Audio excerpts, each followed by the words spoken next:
Welcome to Flashpoint Friday, a weekly series where I select one game at random from Flashpoint's archives and give it a try. And maybe, just maybe, the game might actually be good. Hello everyone, welcome back to Flashpoint Friday, and this week we have another viewer request from Creeper World 3 Tormented Space. Thank you for the request, and the game in question is Chronotron by Scary Bug Games. And the developers behind this game seem to have made only one other title, but it's available for purchase on itch.io. I believe it's called Mechagami, but by the looks of things, by this intro splash screen, it was hosted by Congregate. So let's go ahead and hit start. And yep, I was definitely right about that. There's the Congregate logo. And here we are. Now, so far, there isn't any sound or music, but that may change as we get into the game itself. First off, though, let's see what the options give us, so we know the control scheme and whatnot. So, the arrow keys do work, but looks like they recommend WASD. That's fine. Quality is high, and it says there's music. No music. Yeah, that doesn't really change, but maybe once we get into the game. So, instructions. This is your time pod. Press space while touching it to travel back to the beginning of the level. You need to use time travel and work together with past versions of yourself in order to solve each level. Oh, so that's kind of the main gameplay draw for this, is it? So, this is the skip circuit board. You need to collect it, then return to your time pod to beat each level. It is the key that allows your time pod to skip through time. Crates can be picked up and dropped by using the spacebar. Crates can be used as steps or to hold down pressure buttons and balance lifts. And, okay, so I did notice these kind of like play controls, and it looks like this is what you use to manipulate time. So, because you can click rewind or press the R key to rewind to the last time loop.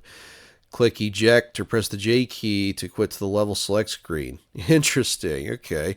So it's a bit almost like a VCR display or something, or I guess a DVD or Blu-ray if you're going for something more modern. But let's see. I guess I'll just go ahead and start. Danger! Your time pod has sustained heavy damage. Most circuits have been disabled. You are currently locked in loop mode. Luckily, you are landing in a time and place near one of your missing time circuits. Alright. So here we go. And yeah, press that to move. You need to collect this skip circuit board to escape the level. This ledge is too high to jump up to. Even if you try super hard, jump on top of this button, and I didn't read that because it's too fast. Can't stay on the button to take the elevator at the same time. You're going to have to use time travel. Stand in front of your time pod and press space to travel back in time. That other robot moving around with a green triangle over his head is you for several seconds ago. Ah, okay. Look how cute you were back then. Okay. When you get high enough, move right and grab the skip circuit I told you about before. Okay. Notice that your time pod's light is now green. That means you can skip through time to the next level. Just walk in front of it again and press space. You warp out just as soon as all instances of yourself make it back to the time pod. Oh, interesting. So level 1 is done. And I didn't make it in the par time there, but that's because I'm playing for the first time. So yeah, it's a very intriguing gameplay mechanic here. If you mess up, click the rewind icon below it, press R to rewind time. Okay. So I imagine I have to give myself enough leeway here, so I'm going to stay there for a little bit. Now I'm going to wait for my past self to step on that. Come on, past me. Alright, there we go. Alright, I get it. Very nice. Yeah, I can definitely see the appeal of this title. It's kind of almost like combining, it's like, I don't know, a combination of like, I'm trying to think of a good time travel themed game, but Oh, okay, so it looks like I need to open these in a certain order. So maybe like Prince of Persia: The Sands of Time with its like rewind mechanic, and maybe that combined with maybe a little bit of Lemmings and such, since there's multiple U's. I don't know, let's see. Is that good enough? Let's see what happens. Yeah, I think I did that correctly. Because all I have to do is wait for my past self to open the gates in the proper order, which I did. There we go.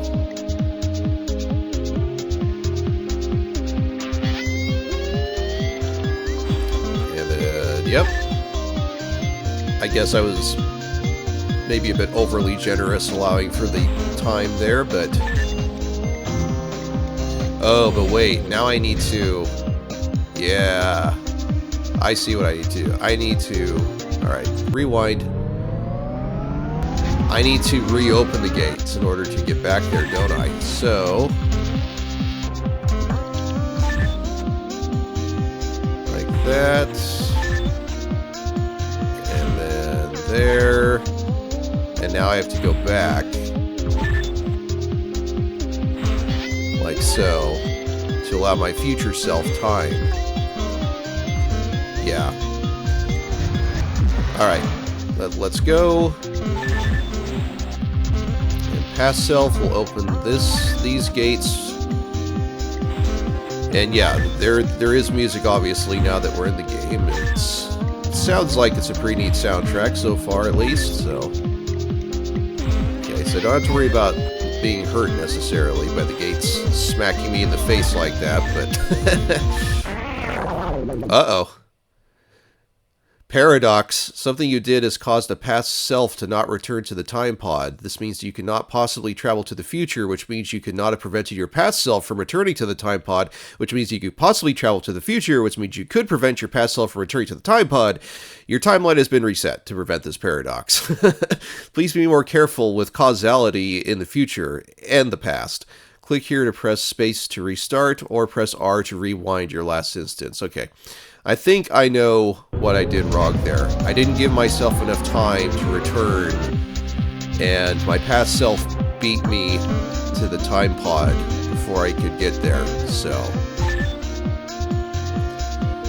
yeah, you have to be mindful about the details with time travel and everything that entails. So there's that. Time to go there. Now, I'm going to stand here for a couple seconds so that my future self will have enough time to get to the time pod. Okay. Now, let's go.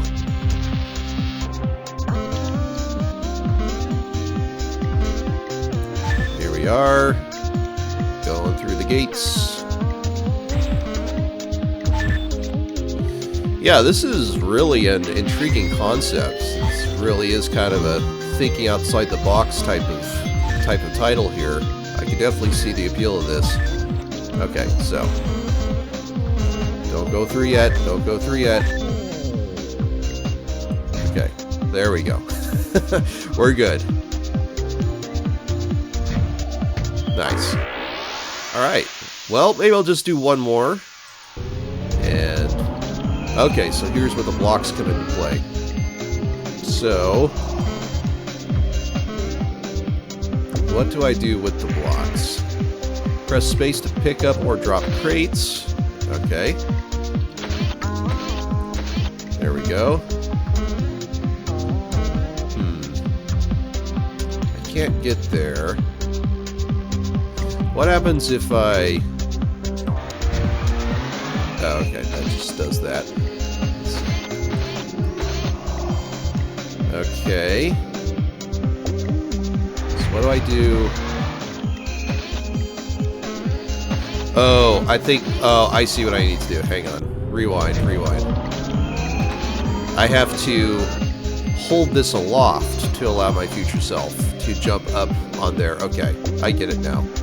I'm going to give myself enough time to grab it in return. That should be fine. Now, past me, drop or leave that there for me. Thank you.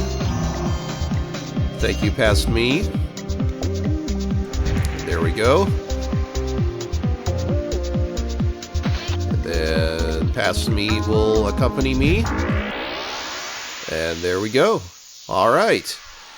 Well, yeah, this is a pretty nice little title here. Let me go back to the main menu and I'll give you my thoughts. So that's Chronotron, and yeah, talk about an intriguing concept here, utilizing time travel as a primary gameplay mechanic, where the actions of your past self determine how you progress through a stage, and past and present you have to finish the stage together to prevent a time paradox. And it seems like there was some gameplay mechanics that I hadn't gotten to yet since I barely scratched the surface. Let's see. Yeah, I only got to level 5, and there's a whole slew of them. Looks like 40 in total, and they do get progressively more difficult as you progress. But, for instance, for gameplay mechanics I maybe didn't touch on, like, it looks like a time bomb here with a readout. Looks like, if I was willing to guess, there's probably later stages where you're under a strict time limit, and you have to beat it before the time bomb goes off, and all that sort of thing. And yeah, this game's got a charming enough presentation, a decent soundtrack, it seems. And yeah, it seems like there's a lot to sink your teeth into, particularly if you're a fan of puzzle platformer games. But I feel like even if you aren't a fan of that particular genre, this is still well worth trying out just to experience the novel concept of manipulating time in such a way to progress through the game like this. So yeah, definitely well worth checking out. So thank you to Creeper World 3 Tormented Space for requesting this, and thank you for tuning into this episode of Flashpoint Friday. And take care, everyone.